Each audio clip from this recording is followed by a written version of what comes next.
తెలంగాణలో కాంగ్రెస్ అధికారంలోకి వచ్చిన నాటి నుండి కేసీఆర్ కి కంటి మీద కొనుకు లేకుండా చేస్తున్నాడు సీఎం రేవంత్. ఓవైపు కవిత అరెస్ట్ అయి జైల్లోనే ఉంది. మరోవైపు కేసీఆర్, కేటీఆర్, హరీష్ ఏ కేసులో ఎప్పుడు అరెస్ట్ అవుతారో తెలియని పరిస్థితి.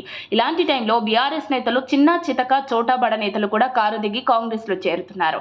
ఏకంగా కేసీఆర్ కి అత్యంత సన్నిహితులైన కేశవరావు, పోచారం, కడియం లాంటి సీనియర్ నేతలే కాంగ్రెస్ కండువా కప్పుకోవడంతో బీఆర్ఎస్ నేతలకు మింగుడు పడటం లేదు. ఇటీవలే ఢిల్లీ అధిష్టానం నుంచి బీజేపీ, బీఆర్ఎస్ నేతలకు కాంగ్రెస్ గేట్లు తెరిచే ఉంచాలని ఆర్డర్ వేయడంతో గులాబీ వర్గాల్లో గుబులు మొదలైంది. సీఎం రేవంత్ గేట్లు ఓపెన్ చేస్తే తమకు సుప్రీంకోర్టు గేట్లున్నాయని మాజీ మంత్రి జగదీష్ రెడ్డి స్పష్టం చేశారు. తెలంగాణ భవన్లో శుక్రవారం మీడియాతో మాట్లాడుతూ దేశంలో పార్టీ ఫిరాయింపులు మొదలుపెట్టిందే కాంగ్రెస్ పార్టీ అని మండిపడ్డారు.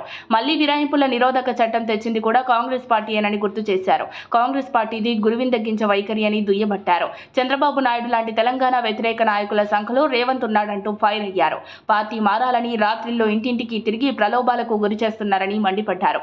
రేవంత్ మాట్లాడేటప్పుడు సోయుణ్ణి మాట్లాడాలని సూచించారు. దేశంలో జరుగుతున్న అనర్థాలకు కాంగ్రెస్ పార్టీయే కారణమని ధ్వజమెత్తారు.